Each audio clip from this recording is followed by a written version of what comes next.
교회에서 용감한 복음을 전하는 전도자로 우뚝 서 있다는 말씀을 들었습니다. 마찬가지로 우리도 이 세상에 살아가면서 우리가 만나는 여러 사람들, 그 가운데 환난에 빠진 사람들, 시험에 빠진 사람들, 슬픔에 빠진 사람들, 절망과 공궁에 빠진 사람들을 큰 확신 가운데 위로하고 격려하며 용기를 북돋아 주어야 한다라고 했습니다. 하나님은 이렇게 살아가는 바울을 구원하셨고 바울과 함께한 사람들도 역시 구원해 주셨습니다. 바울의 말을 듣고 용기를 얻어 음식을 먹었던 276명이 모두 다 살았고 힘을 내서 하룻밤을 잘 버티었습니다. 날이 새었습니다. 날이 새자 드디어 항만이 눈에 띄었습니다. 우여곡절이 있었지만 27장 마지막 절들에 보면 우여곡절이 있었지만 276명 모두 다 수영을 하는 사람들은 바다에 뛰어들어 수영을 해서 그 짧은 거리를 헤엄쳐 육지에 도착을 했고, 또 어떤 사람들은 널조각이나 배의 물건들을 의지하여 가까스로 육지에 모두 도착했습니다. 사도행전 227장은 어떻게 끝이 납니까? 여러분 27장 마지막 절 같이 읽어볼까요? 시작. 그 남은 사람들은 널조각 혹은 배 물건에 의지하여 나가게 하니 마침내 사람들이 다 상륙하여 구조되니라. 하나님의 말씀, 하나님의 약속이 성취되는 그런 위대한 장면입니다. 마침내 사람들이 다 구조되니라. 이 사람들이 정신을 차리고 보니까 이 도착한 육지가 어디였느냐 하니 멜리데 섬이었습니다. 멜리데 섬은 지금의 이탈리아 남서쪽, 이탈리아 반도 남서쪽에 위치한 자그마한 섬이었습니다.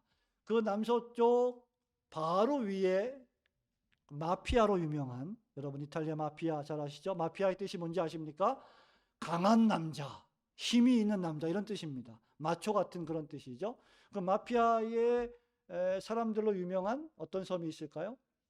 시칠리, 시실리아 섬으로 유명하죠. 그 섬이, 그 섬 바로 밑에 위치한 섬, 약 120km 정도 떨어져 있는 위치에 있는 섬이 멜리데 섬입니다. 여러분 이 섬은 오늘날 몰타라고 하는 섬으로 알려져 있습니다.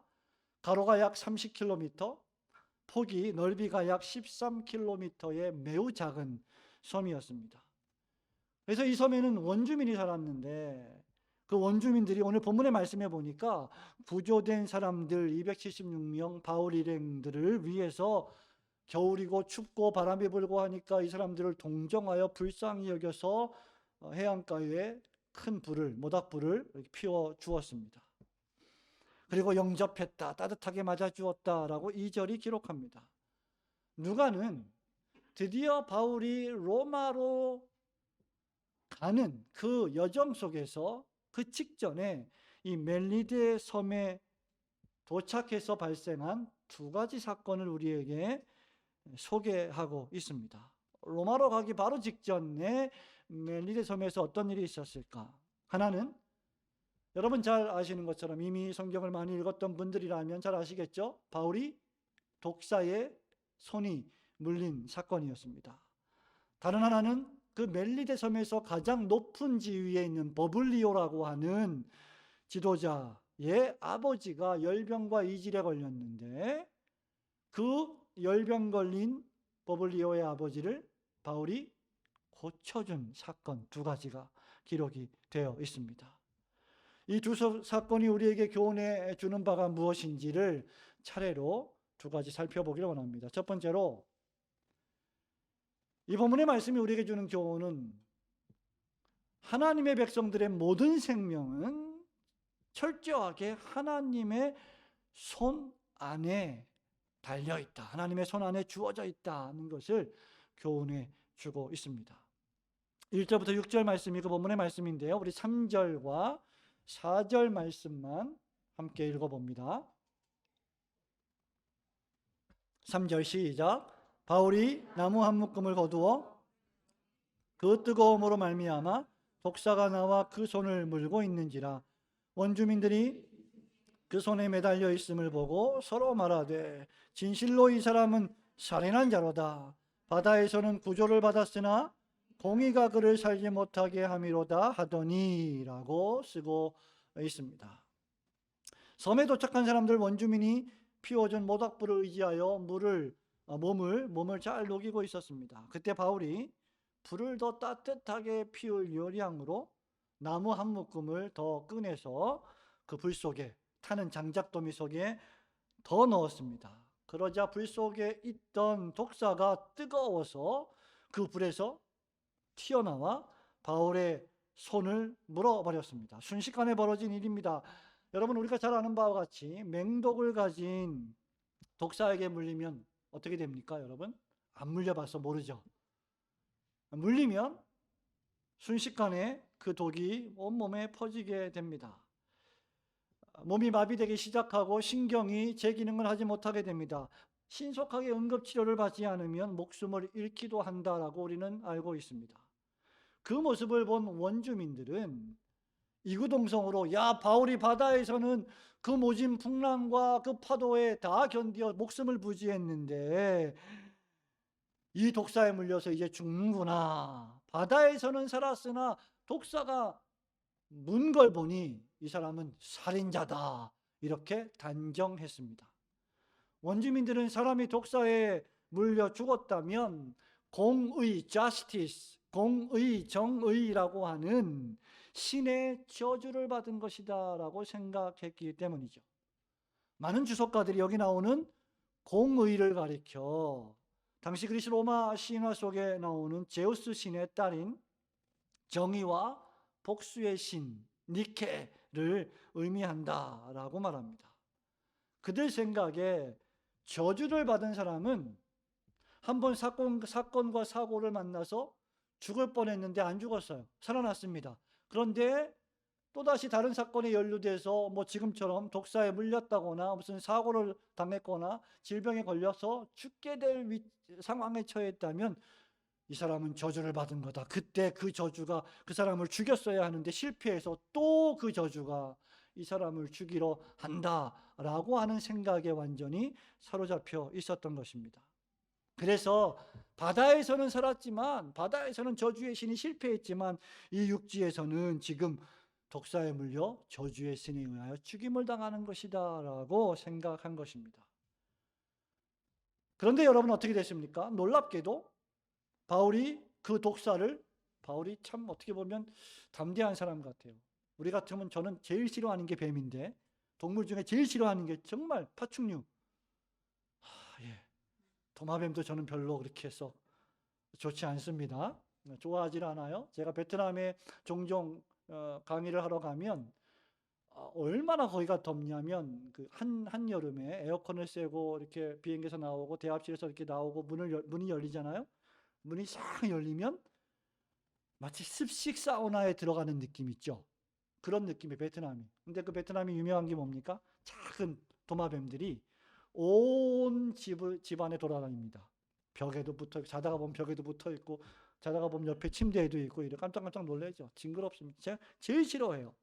근데 바울이 이거는 도마뱀도 아니고 독사가 팔에 붙어 있는데 어떻게 했어요? 마치 파리 떨듯이 그냥 툭 던져버렸어요. 불에 떨어버렸습니다. 떨어버리니까 바울을 물었던 독사가 떨어져 나갔습니다. 바울이 죽거나 몸이 마비되거나 시름시름 앓거나 그런 적이 전혀 없다고 본문이 기록하고 있습니다. 분명히 죽어야 되는데, 분명히 독사에 물렸으니까 아파야 되는데 아프지도 않아요. 몸이 붓지도 않습니다. 갑자기 쓰러져 죽지도 않습니다. 그런 바울을 본 원주민들이 놀라기 시작합니다. 그래서 또다시 뭐라 그럽니까? 처음에는 바울을 가리켜서 뭐라 그랬어요? 살인자라 그랬는데 그 다음은 뭐라 그랬어요? 신이다. 독사가 부르는데 안 죽으니까 신과 같은 존재다. 원주민들은 두 번 잘못 판단하고, 원주민들은 두 번 잘못 생각하고 두 번 잘못 말했습니다. 바울은 살인자도 아니었고, 그렇다고 해서 바울은 신도 아니었습니다. 바울은 흔히 어떤 사람들이 그렇게 생각하듯이 오늘날의 어떤 사람들이 목사를 가리켜서 목사는 신령한 사람이야, 반신반인이야 이렇게 생각하는 것처럼 바울은 반은 신이고 반은 사람, 그런 건 아수라 백작이죠. 옛날에 아수라 백작, 누군지 모를 겁니다. 우리 어린아이들은. 청년들도 모르나요? 아수라 백작 같은 존재들이죠.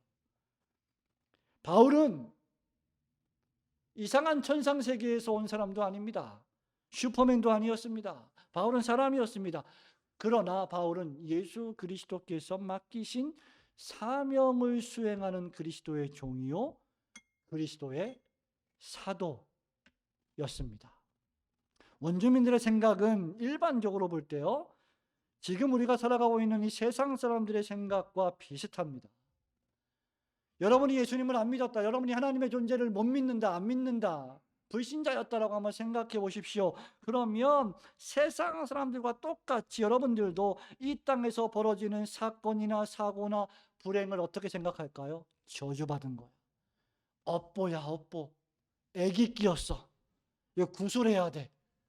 이거 용한 점쟁이를 찾아가서 구술하면 이거 풀려. 노여움을 탄 신을 풀어줘야 돼. 그래서 옛날에 어떻게 했습니까? 인신공양도 하고, 요즘 유행하는, 넷플릭스에 유행하는 불가사의 저주를 끊기 위해서 사람을 갖다 바치고 어린아이를 갖다 바치는 이런 일들도 옛날에 많이 있었습니다. 그런데 좋은 일이 벌어지면 또 뭐라고 말합니까? 믿지도 않는데 막연한 어떤 신이 도와주어서 그렇다라고 생각합니다. 그러면서 역사와 우주와 만물을 창조하시고 통치하시는 하나님은 조금도 믿으려 하지 않습니다. 세상 사람들은 얼마나 변덕스럽습니까? 제가 가끔 운동을 하러 나가는데요, 테니스를 치는데 테니스장에 가면 안 믿는 분들이 계세요. 그러면 비가 오잖아요. 그러면 뭐라 그러는지 아십니까? 목사님 기도 좀 해보세요. 비 오면 테니스를 못 치니까 테니스 칠 수 있도록 하나님께 좀 기도하시면 되지 않겠습니까? 그러다가도 또 뭐 안 좋은 일이 생기면 뭐 하나님이 어딨냐 그러고, 뭐라는 거예요 지금? 어떻게 하라는 거예요? 하나님을 믿었다가 안 믿었다가, 있는 것 같이 생각했다가 아예 부정하다가.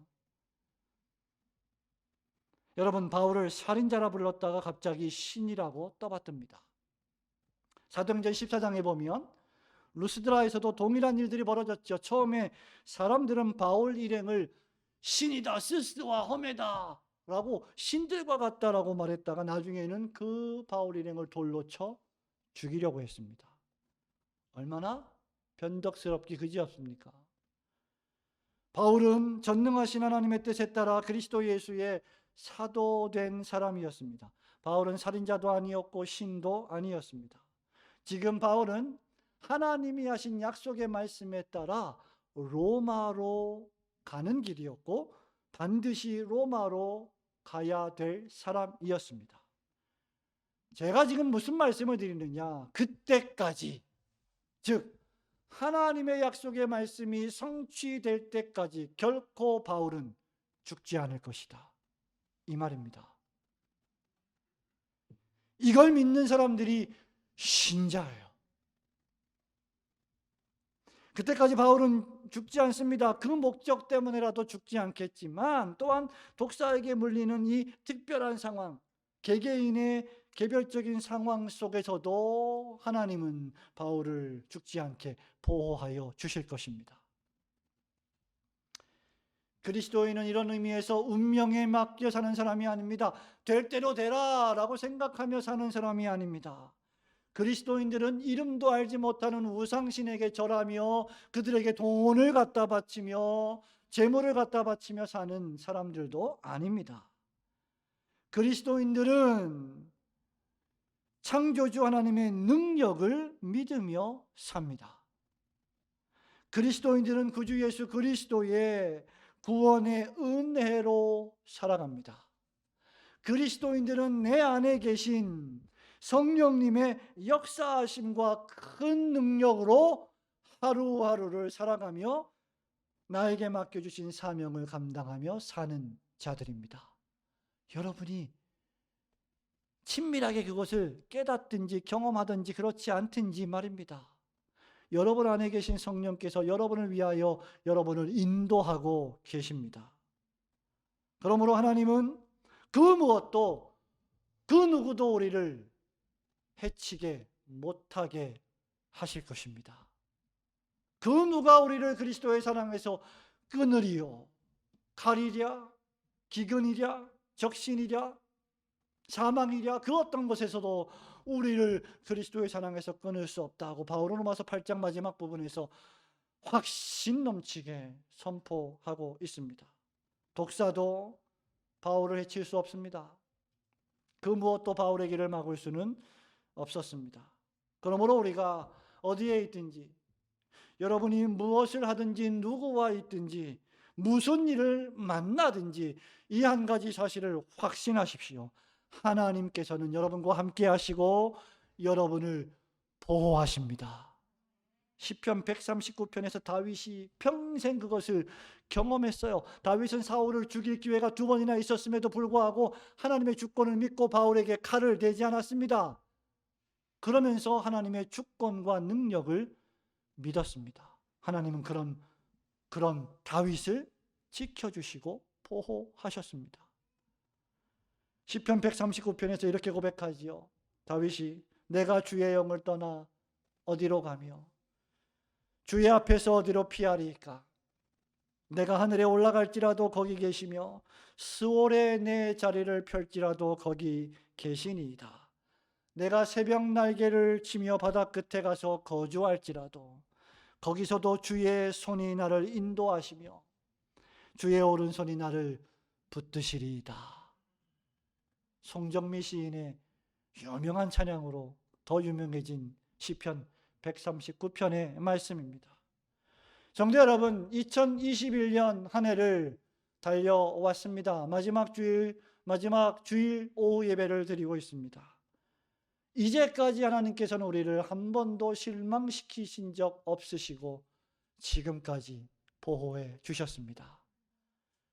여러분 앞에 어떤 위험이 있든지, 우리가 또 앞서서 무슨 일을 앞으로 만나든지 우리의 생명이 하나님의 손 안에 있다는 사실을 깨달으시고 항상 우리를 도우시는 하나님께 감사하시는 성도들이 되시기를 주님의 이름으로 축원합니다. 두 번째로, 하나님은 바울이 어디를 가든지 바울을 예수 그리스도의 구원의 복음을 전하는 도구로 능력 있게 사용하신다는 것을 보게 됩니다. 이 본문의 말씀 7절부터 10절이 그것을 우리에게 잘 가르쳐 줍니다. 자, 8절, 9절, 10절만 읽어볼까요? 버블리오의 시작. 버블리오의 부친이 열병과 이질에 걸려 누워있거늘 바울이 들어가서 기도하고 그에게 안수하여 낫게 하매 이러므로 섬 가운데 다른 병든 후한 예로 우리를 대접하고 떠날 때 우리 쓸 것을 배에 실었더라. 아멘. 여러분 성경을 읽으실 때 이런 한 구절 한 구절을 한번 좀 빨리 성경을 읽으려고 하지 마시고 집에서도 읽으실 때 상상을 해가면서 그 현장을 한번 그려가면서 하나님께서 이 말씀을 통해 역사하시는 상황들을 좀 생각해가면서 읽어보시기 바랍니다. 버블리오는 멜리데라고 하는 섬에서 가장 높은 자였습니다. 아마 그 섬의 지도자인 추장이었던 것으로 보입니다. 다른 번역 성경들은 이 멜리데 섬의 사람들을 토인들이다 이렇게 기록하기도 했습니다.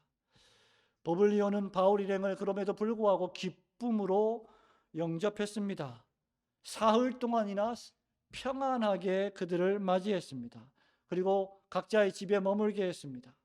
그때 바울은 이 버블리오의 아버지가 병에 걸려 있다는 것을 보게 됩니다. 이 병이 무엇입니까? 열병과 이질이라고 했습니다. 지중해 지방에서 흔하게 발생했던 병이었습니다. 학자들에 따르면 이 병은 짧게는 4개월 동안 계속되고 하루 이틀 있다가 끝나는 병이 아니라 4개월 동안 계속되다가 또는 2, 3년 동안 오랫동안 지속된다라고 합니다.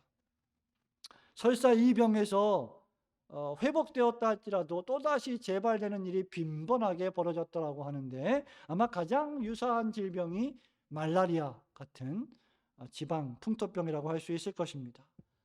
당시 주장이었던 버블리오에게 자기 아버지의 이 질병은 근심거리가 아닐 수 없죠. 아버지이기 때문에 근심일 뿐만 아니라 자기가 그래도 명색이 이 멜리데 섬의 지도자인데 아버지의 질병을 어쩔 수 없다, 고칠 수 없다, 그런 능력은 없다는 것을 인정하게 되는 꼴이니 말입니다. 그때 바울이 버블리오의 아버지의 병상에 들어갑니다. 그 열병을 단번에 고쳐줍니다. 저는 이 말씀 읽을 때마다 야, 오늘날 목사 장로들이 이렇게 막 능력이 있어서 막 가는 곳마다 막 병을 고치고 암을 고치고 뭐 질병을 고치고 뭐 다 뭐 고쳐지면 교회가 얼마나 부흥이 될까? 우리가 해마다 교회가 부흥이 될지 안 될지 고민할 필요도 없고 아무 걱정할 필요도 없겠다. 이런 생각이 가끔 듭니다. 가끔. 자주는 아닙니다. 신약 시대에 하나님 나라의 복음의 전파를 위해서 필요했던 역사였죠. 신약 성경이 완성되지 않았을 당시에 필요했던 일입니다. 그러나 하나님의 말씀이 완성된 이 시기에는 더 이상 그런 역사로 일반적으로 벌어지지 않습니다. 그럼에도 불구하고 이 시간에 바울은 이 버블리오의 아버지를 고쳐 주었습니다. 바울이 한 일이 무엇이었어요? 여러분 성경 보면 크게 세 가지입니다. 버블리오 아버지의 병상에 들어갔다. 관심을 보인 거죠. 두 번째, 기도했습니다. 세 번째, 안수했습니다. 여기에 무슨 진단을 내렸고 처방을 내렸고 약을 먹였습니까? 수술을 했습니까? 아무것도 없습니다. 바울이 한 일은 그 병상에 들어가고 기도하고 머리에 손을 얹어 안수한 것뿐이었습니다. 그런데 놀랍게도 수개월 동안 아니 수년 동안 계속되었던 버블리오 아버지의 열병이 순식간에 나았습니다. 기도의 능력입니다. 기도하지 않으면 능력은 벌어지지 않습니다. 하나님께서 우리에게 좋은 것을 주시기 원해도 우리가 기도하기를 원하시는데 기도하지 않는다면 그것을 보류하고 계십니다. 질병은 오래되었지만 믿음으로 기도하고 안수할 때 벌어지는 일들은 순식간입니다. 여러분, 저는 이 말씀을 또 읽으면서 우리가 얼마나 고통을 당합니까? 살면서, 인생을 살면서. 여러분의 고통거리가 뭐예요? 목사님, 저는 너무 행복해요. 저는 너무 즐거워요. 인생이 너무 해피해요. 정말 좋은 사람이에요. 정말 행복한 사람입니다. 근심 걱정 없다면. 아직 뭘 몰라서 그렇죠. 조금 더 자라면, 조금 더 성장하면, 나이를 먹어가면, 가정을 꾸리면, 아이가 생기면 여러 가지 일들 때문에 우리는 고통을 당합니다. 질병 때문에 고통을 당하는 경우도 있고, 그죠? 또 관계 때문에 고통을 당하는 경우도 있습니다. 여러 가지 근심 걱정이 우리에게 있습니다. 오래됩니다. 어떤 경우는 10년, 20년, 어떤 경우에는 몇 개월, 어떤 경우에는 며칠. 그런 고통들이 수시로 우리를 괴롭히고 있지 않습니까? 그런데 바울이 기도하고 안수하니 병은 즉각적으로 나았습니다.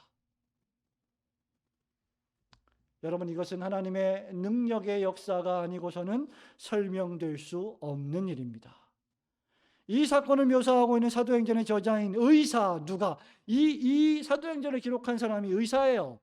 의사 누가조차 이 일은 바울의 능력이 아니라, 바울의 의술이 아니라, 바울의 경험이 아니라 전능하신 하나님의 초자연적인 기적의 역사라는 것을 우리에게 알려주는 듯합니다. 바울이 한 것이라곤 기도하고 안수한 것뿐이기 때문입니다. 바울은 기도만 했을 뿐 역사하는 능력은 하나님에게서 나오는 것입니다.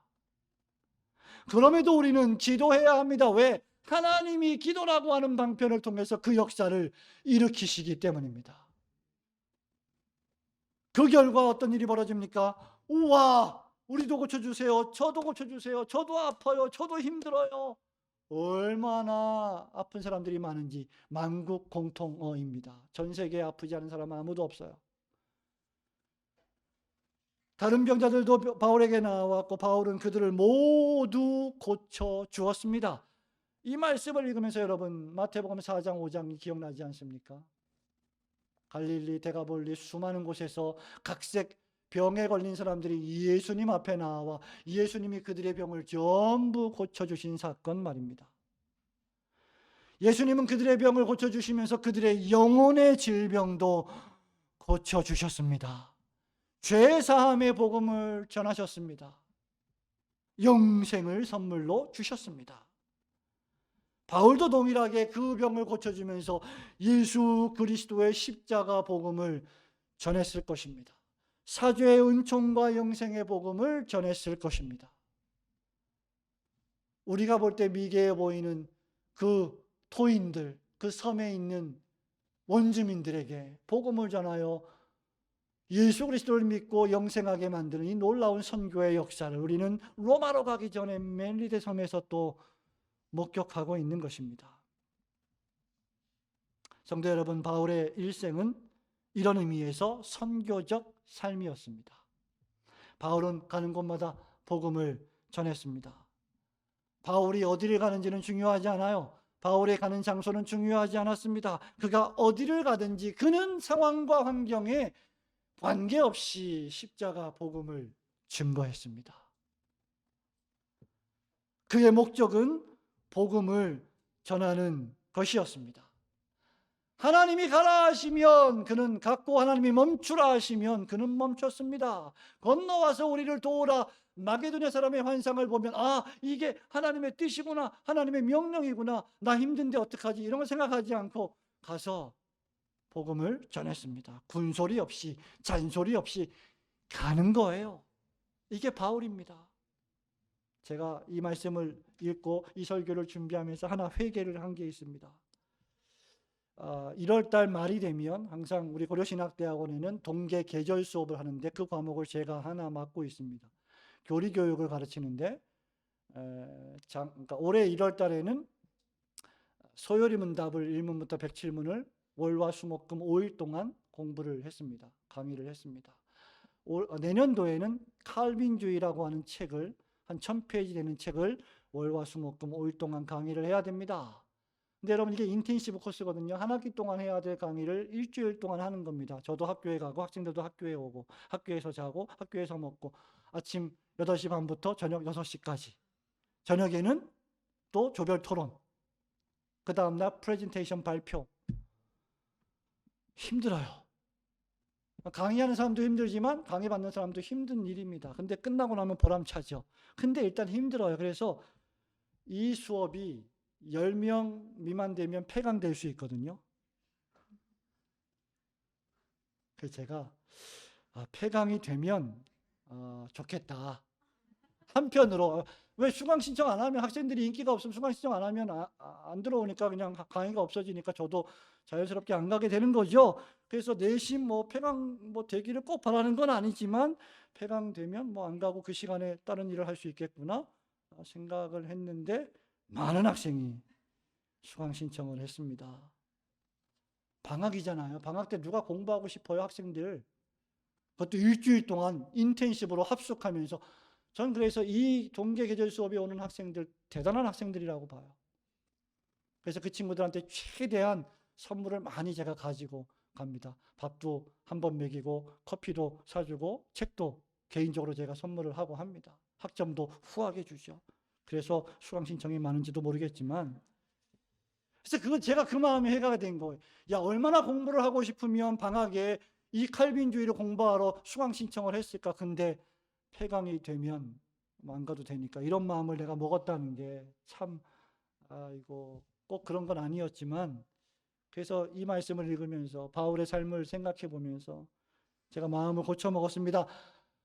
어디로 부르시든지, 누가 부르시든지, 그곳이 먼지 가까운지 관계없이 나를 부르는 곳이 있다면, 나에게 복음을 전하고 설교하고 강의를 해달라는 곳이 있다면 그것이 하나님의 음성이라고 생각하고 묻지 않고 따지지 않고 군소리 없이 일단 무조건 가는 걸로 마음을 고쳐 먹었습니다. 물론 저의 사역의 가장 중요한 것은 올고든 교회임은 두말할 필요가 없습니다. 여러분들이 그런 것들을 잘 이해하고 계시기 때문에 목사가 여러 곳에서, 여러 기관과 교회에서 복음을 전하고 설교하는 일을 또 위에서 기도해 주시고 적극 후원해 주시는 것도 감사하게 생각합니다. 중요한 것은 바울이 어디를 골라서 가지 않았다는 것이죠.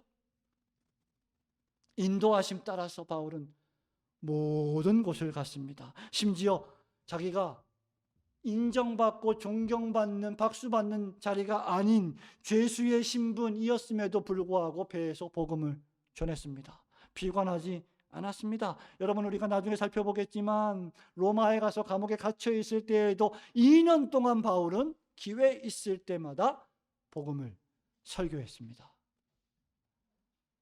바울은 누구를 만나든 진심으로 최선을 다했습니다.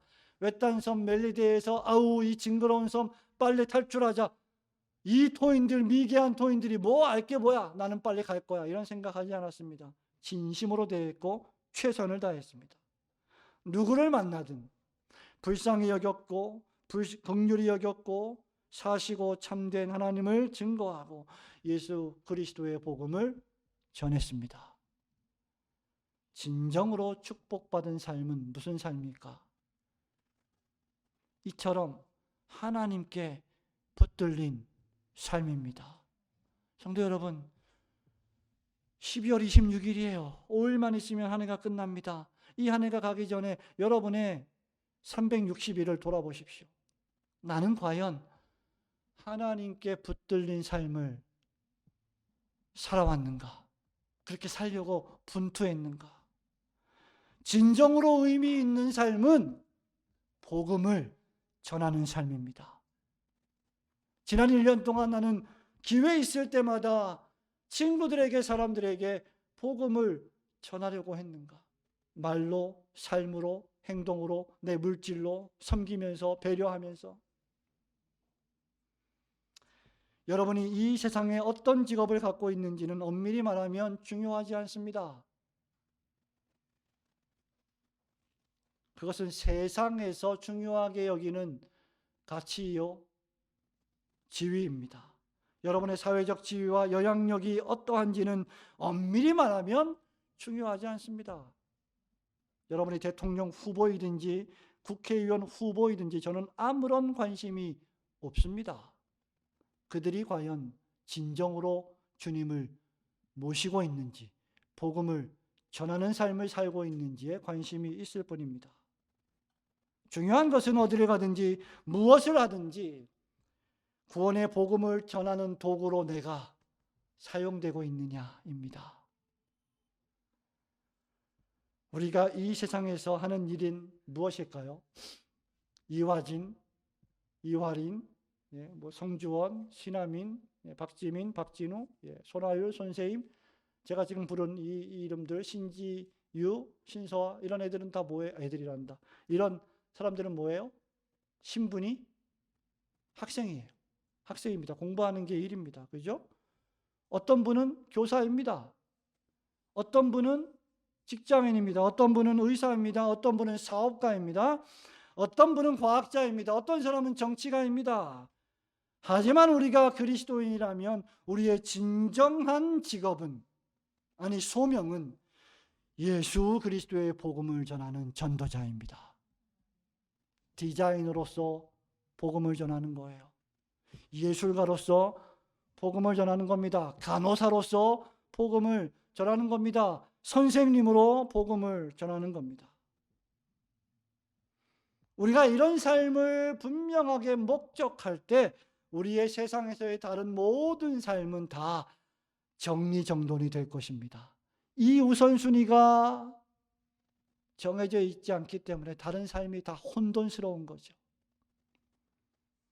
여러분의 직업이 무엇이든 항상 여러분이 거하고 있는 처소에서 그리스도인으로서 복음을 전하는 사람이라는 사실을 명심하고 하나님의 도구로 사용되게 해달라고 간구하시는 성도들 되시기를 주님의 이름으로 축원합니다.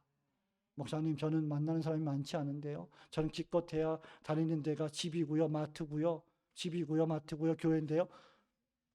여러분이 만나는 집, 가족들, 성도들, 여러분이 오며 가며 만나는 이웃들, 전부 우리의 전도 대상들입니다. 말씀을 맺습니다. 바울은 로마로 가는 길목인 멜리데 섬에서 하나님의 특별한 섭리로 휴식과 재충전의 축복을 누렸습니다. 비록 바울이 가는 길에 유라굴로라고 하는 광풍이 있었어요. 매서운 광풍. 맞기 싫은 인생의 시련이 있었습니다. 배가 난파되었습니다. 독사에게 물리는 일들도 있었습니다. 우리 교회 7년, 8년 세월을 돌아보십시오. 독사에게 물리는 시간들이 있었습니다. 광풍이 있었습니다. 배가 난파될 지경까지 이런 적도 있습니다. 그런데 여러분, 바울은 죽지 않았습니다. 이게 중요한 거예요. 도리어 추장 보블리오의 아버지의 열병을 고쳐줌으로 추장의 후한 대접을 받았습니다. 힘들고 어려운 시간들이 있었지만 우리 교회도 주님의 축복을 받아 직분자를 임명하고 또 2022년을 믿음으로 시작하려 하고 있습니다. 올고든 교회는 죽지 않았습니다. 하나님의 은혜로 살고 있습니다. 바울 일행이 로마로 떠나기 전까지 무려 얼마나 멜리데 섬의 휴양지에 있었는지 아세요? 얼마요? 석 달. 어디 있어요 그게? 11절에 석 달 후에 우리가 그 섬에서 겨울을 난 배를 타고 떠나니 라고 시작을 하고 있습니다. 석 달 동안 바울 일행은 멜리데 섬에서 주님의 축복을 만끽했습니다. 아마 마침내 로마로 가서 그 차디찬 로마의 지하 감옥에서 감금되어 살아가야 할 바울을 준비시키시려는 하나님의 세심한 인도하심이었을 것이다 라고 생각이 듭니다. 덩달아 바울과 함께한 사람들 276명도 함께 하나님이 주시는 복을 누렸습니다. 이처럼 하나님께 쓰임을 받는 사람들은요, 자기 자신만 쓰임을 받는 것이 아니라 그와 함께한 주변의 사람들도 쓰임받게 하십니다. 함께 그 복을 누립니다. 다른 사람들을 유익하게 해주는 축복의 사람들이 되셔야 합니다. 나로 인해서 하나님이 나를 구원하시고 나를 복을 주시고 나에게 주시는 복을 통하여 내 주변에 있는 다른 사람들도 복을 경험하는 축복의 사람, 우리가 다 원하는 거 아니에요? 여러분 지난 세월 동안 여러분을 통해서 축복을 받은 사람들이 누구입니까? 여러분의 열매는 과연 무엇입니까? 하나님이 그와 함께 하신다면 하나님은 그를 축복하실 것입니다. 이제 우리는 사도행전의 마지막 장을 다루고 있습니다. 사도행전은 하나님이 쓰시는 사람들에 대한 기록입니다. 그리고 사도행전 28장은 바울이 이태 동안 감옥에서 복음을 전하는 것으로 끝이 납니다. 이제 그래서 많은 사람들이 사도행전 29장을 써야 된다 이렇게 말하죠. 그거는 성경을 29장을 쓰자는 말이 아니라 완성된 이 성경을 믿음으로 받아서 우리가 이제 계속해서 사도들이 전한 복음을 전하는 전도자들의 사명을 감당하자는 그런 의미입니다. 우리의 생명이 언제든지 하나님의 손안에 있음을 깨닫고 하나님의 의에 능력 있는 쓰임을 받는 도구가 되게 해달라고 여러분 기도하시고 결단하시는 그런 성도들, 그런 청년들, 그런 학생들, 그런 우리 주일학교 어린이들 되시기를 주님의 이름으로 축원합니다. 아멘.